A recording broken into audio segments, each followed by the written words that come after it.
Hi everyone, my name is Nick Crabb and I'm an intelligence analyst with 10 Cyber. Today I'm joined by several amazing partners to lead you in our inaugural episode of Shield Your Exposure. In this series, we will be looking at many of the vulnerabilities CISA reports as actively exploited by threat actors. The purpose of these CISA disclosures is to encourage organizations to act quickly to shield your exposure. This week marked an important milestone that I would like to emphasize in our inaugural episode. On Tuesday, January 10th, Windows 8 went end of life. We want to highlight the critical need to clean up the organizational technical debt. Time and time again, we see organizations hang on to operating systems that should no longer serve them. Thomas Moore is going to walk us through the technical process of how CVE 2013-3900 is exploited in the wild, and Tom Grasso is going to share details on threat actors leveraging the exploit to cause havoc. Tom Grasso is our other great partner. My dad and Tom worked together for years as federal law enforcement officers. Tom was an FBI agent assigned to the Public-Private Industry Collaboration Center called the National Cyber Forensic and Training Alliance. That is a mouthful, but it means Tom knows his stuff relative to working with the industry and chasing international cyber criminals. Today, Tom is the chief strategist for Qintel. Qintel supports intelligence communities, Department of Defense, and some of the largest technology communities tailored to intelligence products and services. We like to say attribution is the name of the game in cyber, and our partner Qintel brings the name to the game for so many of these three-letter government agencies.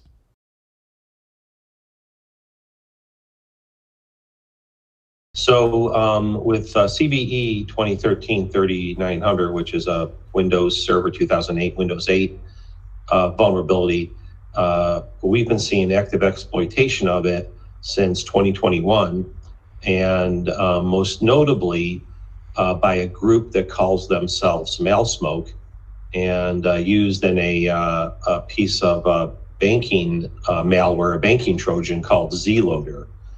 Now, what's interesting about this vulnerability and exploitation of it is not only that it's a banking Trojan, which is like really interesting in and of itself, but also some of the other things that the group is doing. So they're not only tied to credential theft via banking Trojans, but also we have intel linking them to ransomware. So it's a real serious threat.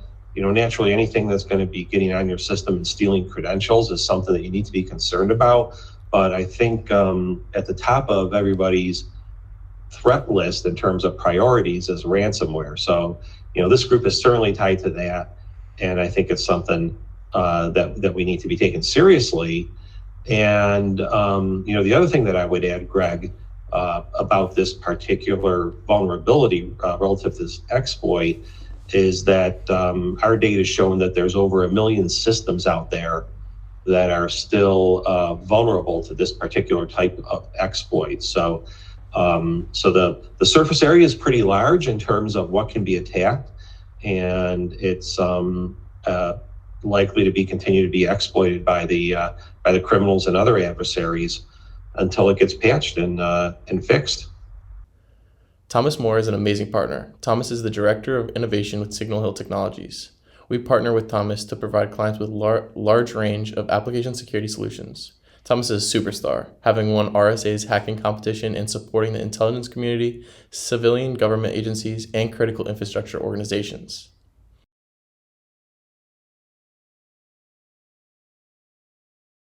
I first came across the problem in terms of some of the work that I was doing and how we were reviewing vulnerabilities across the enterprise through normal vulnerability scanning. One of the things that was interesting to us is that it seemed like out of nowhere, we had this vulnerability be detected by our vulnerability scanners. And it was very old, right? It was 2013 from when it was first initially detected.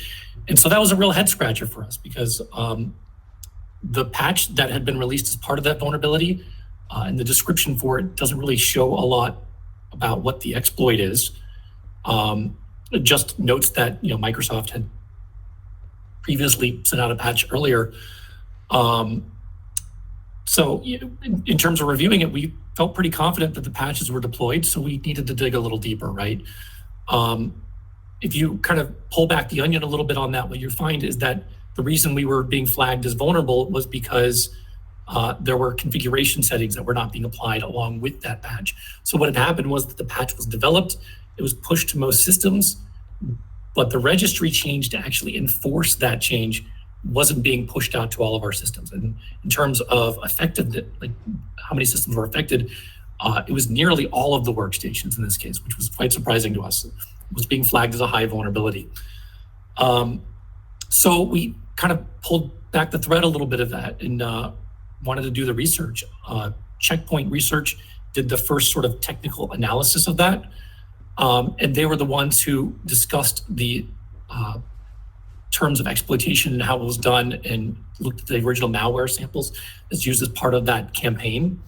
And what was kind of telling about that, it was very interesting, and it kind of shed some light as to why we're talking about digital signatures in the context of that vulnerability and how that compromise actually occurred. The way that this actually works is that the criminals who took advantage of this are modifying the headers of DLL files and extending the padding, which goes at the end of the signatures appended onto that digital signature, to add data into them. And I can kind of show you what that looks like and show you exactly how that gets, how it was actually launched in sort of a realistic environment and how that took place as part of its second stage. There were actually two components as part of their attack that were discussed as there. One was packaging their first installer as kind of a benign executable related to TeamViewer. And then from there, launching this stage, which has the obfuscated code in it. But what makes this kind of interesting is that the code that's being added to those DLLs, it still stays signed by Microsoft. And if you look at it and you inspect it via the properties, it'll show that it's digitally signed and okay. And so that's where I was like, the light bulb kind of goes off. And hopefully I can kind of demonstrate that as well. So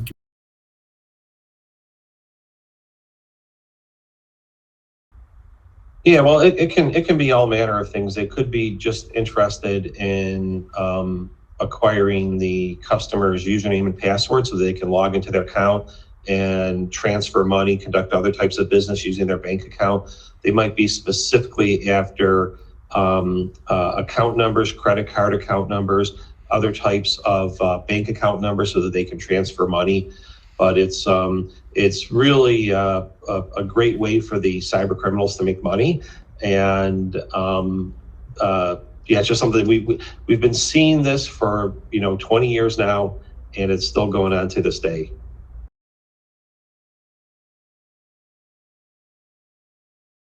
When most people think of ransomware, they think of their data being encrypted and then not being able to get access to their data. And if that's a business, that can be devastating, and it's a concern of theirs. If you're an individual, then you may be worried about losing valuable items like your photos and things like that. So this is something that people are really concerned about. But I think what everybody needs to understand, in particular the businesses, is that because so many organizations are getting better at backing up their data and having failover systems in the event that they do have a ransomware attack, the ransomware operators have kind of modulated their attack methodology so that they are now stealing information from their victims.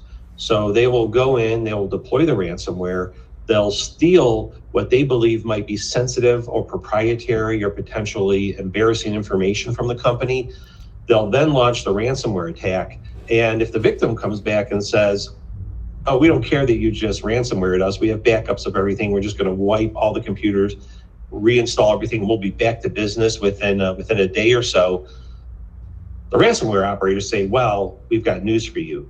We've got all of your sensitive documents, and how much are you going to pay us not to leak that information to the public? So they've kind of, as is like everything, and Greg, I know you've been in this field for many, many years and have seen this happen again and again. It's an arms race, right? So just when the good guys catch up to the bad guys come up with another way to do their attack and still profit off of it. So ransomware, don't think that you have nothing to worry about from ransomware only because you have backups like like the government's been telling you for the last 5-10 years, back up, that's the best way to prevent ransomware attack. Yeah, that's true. That is the best way to prevent ransomware attacks, but they're going to do other things to you since they're in your system. It's all about them getting access to your sensitive data, to your sensitive systems, and then either doing something to impair the functioning of those systems, such as encrypting hard drives, or stealing your data and then holding you hostage to keep the data secret.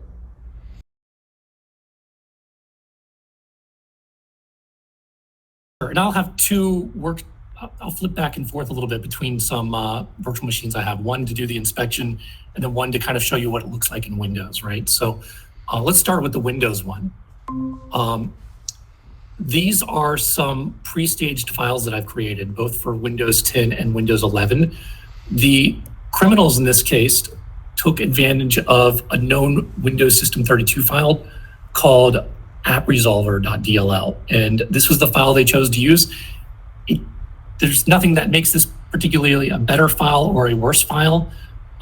You could technically do it with any of the DLLs that are signed here.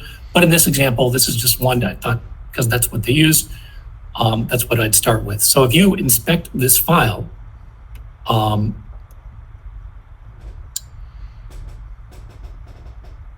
we talk about it being digitally signed. It's literally a matter of seeing the digital signatures panel, seeing the name of the signer, and then clicking on details.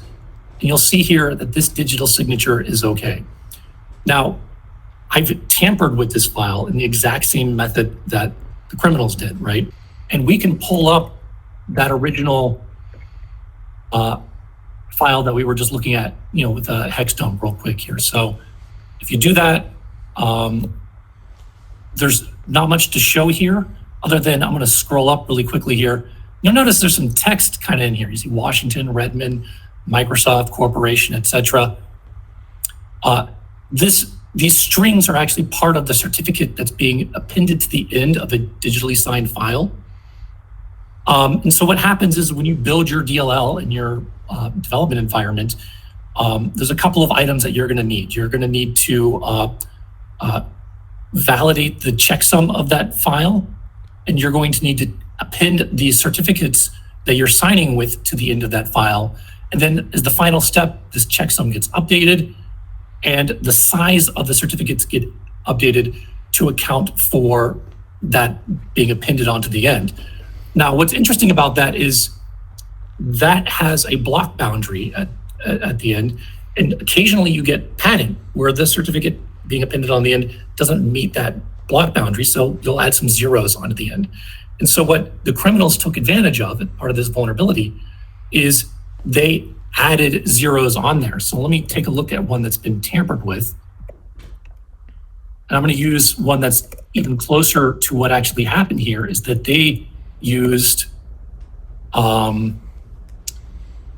Visual Basic script and actually literally appended it on here. So you'll see that I've added 64 bytes onto the end of that original app resolver DLL.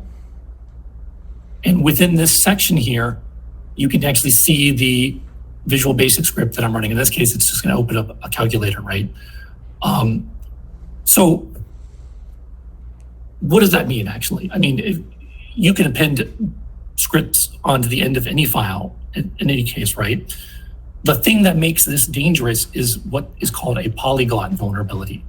And a polyglot means that a file is read as one thing, but because it has embedded elements of something else, if you run that something else against it,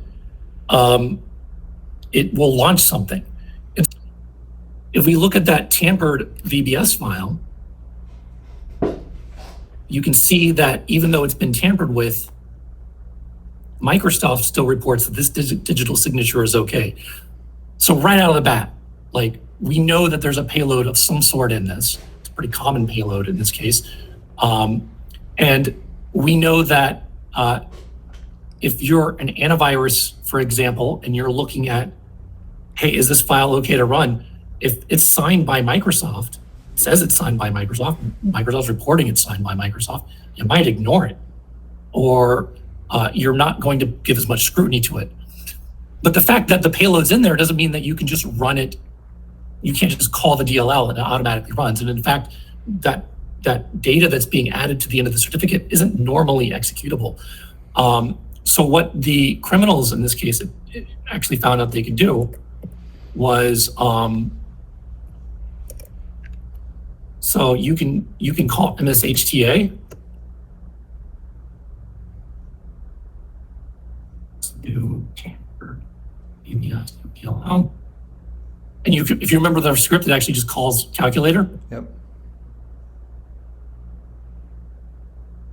And see how it opened up calculator as part of that? This junk that opened up here in the past, or in the background, is just the text of the Visual Basic in this case. MSHTA doesn't know that it's running a DLL file. MSHTA ignores all of the stuff that's here, churns its way through there, and then goes, oh wait, look, there's a script at the end of this, and then runs it and calls calculator. And because it's doing it that way, and because it's obfuscated within that digitally signed file, it just lets you run through. Now, prior to this meeting, I kind of went through these same steps in Windows 11, and the patch that was implemented in Windows 11 is very interesting, right? It's mine's completely up to date. If you try to run that, you get nothing. It doesn't even launch anything. It'll bring up the background window, but it knows not to execute anything as part of that. So these patches include not just the ability to correctly identify that these are tampered with, but also modify the behavior of how these things launch to prevent this kind of abuse from occurring.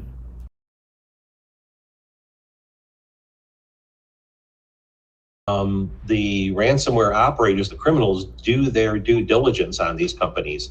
So before they go and compromise a company and deploy their ransomware or do the, like we were talking about, stealing sensitive information, they're researching the company, seeing what their revenues are, seeing where they fit in the marketplace or what sector they're in, and then they're coming up with a price that they think is appropriate for that organization. So, I can't remember off the top of my head like what the highest one that we saw or the lowest one that we saw, but suffice to say, you're looking at stuff that's going to be in the hundreds of thousands of dollars, but probably in the tens of millions of dollars in terms of the ransomware demand. Yeah. One of the things that I thought was interesting from an exploitation standpoint was, well, Visual Basic is neat, but what other things can you do with that, right? And a lot of times we work in penetration testing exercises. Now that we're working with a polyglot that you can run against anything, well, what are other kind of examples of execution can you get? So I threw in a PHP web shell, and I used a relatively common one-liner that's used to upload to a vulnerable web server. And once you upload that file, it's kind of a backdoor. You can run any commands you want. If you're working in kind of payload development, I guess you might say, if you're trying to build something, and when I do it, it's usually for kind of development purposes to kind of see how these things operate. A criminal is less likely to go directly to VirusTotal because they don't want to burn their test payloads necessarily by having them publicized, because everything on VirusTotal is community driven. Security researchers will use VirusTotal, and blue teamers and people who are interested in malware use VirusTotal as a source to check from 69 different versions of antivirus what payload might be detected and how and where it's detected. And so it gives you kind of an at-a-glance snapshot of really common antivirus products such as McAfee or Microsoft or Symantec. And it'll kind of tell you, there's Symantec, sorry. It'll kind of tell you, okay, would this have been detected or would this not have been detected? So in the example of my PHP variant of this payload, it is completely obfuscated, unless they're running ESET, which depends on the circumstance, depends on the target that this is being run against. But if you're a criminal and you're trying to test this for yourself, having a low ratio is pretty good. I mean, you can get pretty far with 1 out of 69. Consequently, this known one, which is done the exact same way as what the attackers did a year ago, plus This is still a relatively low ratio. Out of 70 that went through, only 10% of them picked it up. And when it does pick it up, it's picking it up as a cert bypass. And this is kind of interesting to me too, because you can now tell that the adapted behavior from defense products is tuned to look at Visual Basic being tagged on at the end of this, but not necessarily tuned to be looking at the totality of the file itself, the fact that data was being added onto the end. And so consequently, our PHP version just slid right under the radar. Like nothing's going to catch this at this point.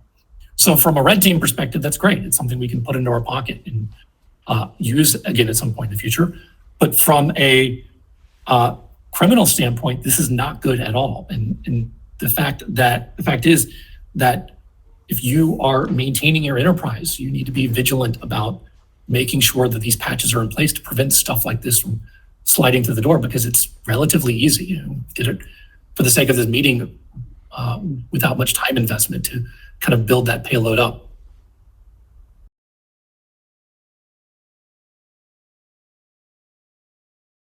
The thing that's going to protect you the most out of this is patching. It's being up to date with your patches, particularly on your critical infrastructure.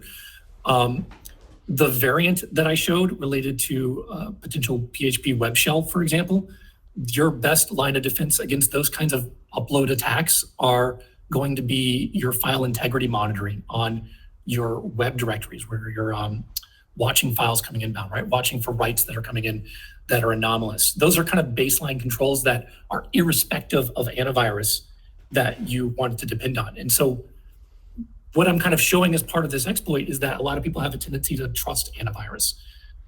When these kind of new vulnerabilities come out, especially when they're not very well known and when the communication of them has not been, sort of well distributed, there's a learning curve on behalf of the defenders. And if you're outsourcing your defense to antivirus, you're going to be let down. So you really want to focus on defense in depth. One of the excited examples of file integrity monitoring would work in the case of an upload. In the case of what happened with Malsmoke, you want to be able to watch the activity on endpoints, checking for anomalous behavior, looking for any alerts that might be suspicious related to launching things. MSHTA is very common in terms of executing items like this. So if you're seeing any kind of, for example, if you're seeing a DLL be launched from MSHTA, that is anomalous. And that's something a blue team can do right now to add in a command that says, that shouldn't happen, normally speaking, right? That's something that's worth alerting on. But, largely it requires that level of extra vigilance above and beyond what a vendor is giving you right out of the box.